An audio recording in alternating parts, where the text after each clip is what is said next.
Matt Lenihan, Boxing Social. We've been joined by Magic Matty Harris. We can't see his new dry fit tracksuit because he's too big to fit in the shot.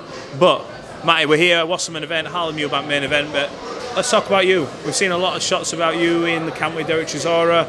Must be getting some good work in for someone so young like yourself. Yeah, absolutely. I can't wait to. He had to walk past us after my interview. But yeah, absolutely. It's been great work. I was going to say, he's one of the most experienced professionals about at the minute, isn't he? Around that top kind of level. He's had, what, 48 professional fights going into his 49th? Yeah. I was going to say, he knows a lot of tricks and little moves and stuff like that. I was going to say, it keeps you on your toes. Do you feel like you're learning in there? Does it feel like you're sort of getting a bit of an education? Because I'm sure when you get these fights, it's good because you sort of impose yourself. You've been getting a few knockouts. But is it good to go in there with a seasoned pro like Derek, he's been around the block, he can mess you about a bit, he can show you the ropes kind of thing? How much have you enjoyed that learning?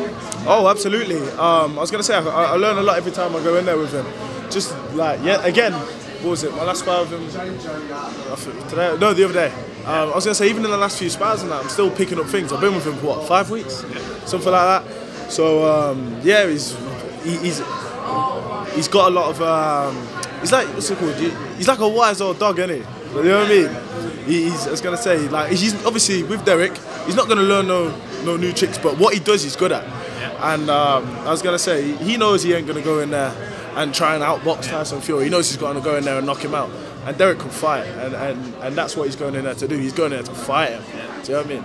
For someone, before we get on to that particular fight, for someone like you who's learning off someone like him, I know you've told me before he sent you some good messages, some positive messages, and he's sort of not been like fathering you, but he's like looking after you and talking to you. What's that like for you? You're new in the game, 22 years of age. I'm sure you're bouncing around to all these events, but you got someone like him who's sort of got your best interests at heart. Honestly, it's a privilege, it's a blessing. I was going to say, people like that, I was going to say, there's been a few top pros that as I said, I'm fortunate in my position.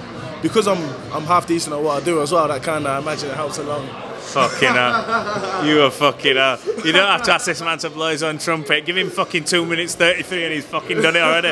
Go on, carry on. Yeah. But yeah, I was going to say, I do a little bit of boxing, so obviously they want to, they're good with helping me out and that kind of thing.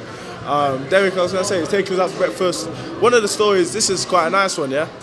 That coming into London for my first day sparring with Derek, I got a flat tyre coming in. Next day, what's it called? Because then we got to the gym. Huh? You call the AA. Got a flat tyre. AA. Oh yeah. Next day, yeah. What's it called? He took me out for breakfast. I told him blah blah blah. We was just chatting, and he sent someone out to come and fix it for me.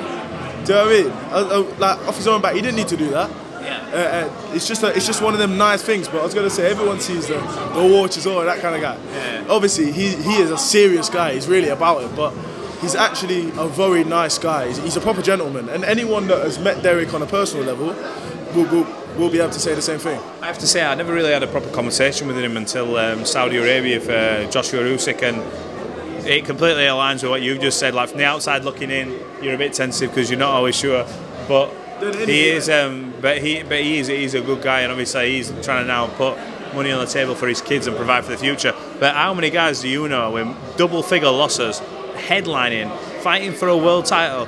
He should be an example to, obviously you coming up about everyone wants to protect the road, but ultimately sometimes you just got to go in there and risk it. Do you not agree? Absolutely. I think Derek is one of them under-the-radar success stories in boxing. He's had, as you said, 12 losses on his record, but he's gone on to make sure that he's financially secured his future and that of his family. And I was going to say, all right, he has had a fair few losses, but he's had a fair few very good wins on the record as well. So I was going to say, he's one of them. When his career's done, obviously, people love him anyway because he's got a bit of a cult following, Derek does, doesn't he? But I was going to say, I'm one of them. I've been a massive Chisora fan. I remember going to the pub when I was, what, like 18, I think, to watch him against Dillian White. And I was going to say, and then now he's looking after me and I'm sparring with me. It's a weird experience, but yeah, I think, are you going to have to wrap it up or what? I was going to say, oh, you're right. Yeah. No, you're good, we're good. Yeah, okay. Thought he's moving on to the bigger stars. But yeah. Be me, man. No, come on. But yeah, Matty, I was gonna say, I've been a follower of Derek Chisora for a long time, and even little things like he gave me some of his Chisora hats. This isn't one of them. They're my car. But like he gave me a hat actually in Saudi. I just thought, you know, what a nice guy, because he didn't have to do it, and it was just off the cuff kind of thing. But it showed he's a normal geezer kind of thing. Yeah. Well, it's not a competition, but he gave me 3. So yeah. Sorry, sparring friend. Well, obviously I'm giving it the work, but yeah, I was gonna say just stuff like that. People seem to forget, because these people and whatnot are on TV and they can't see them and whatnot. They're still real people. Do you know what I mean? A lot of it around it is an actor, and you've got to sell tickets. It's what they do.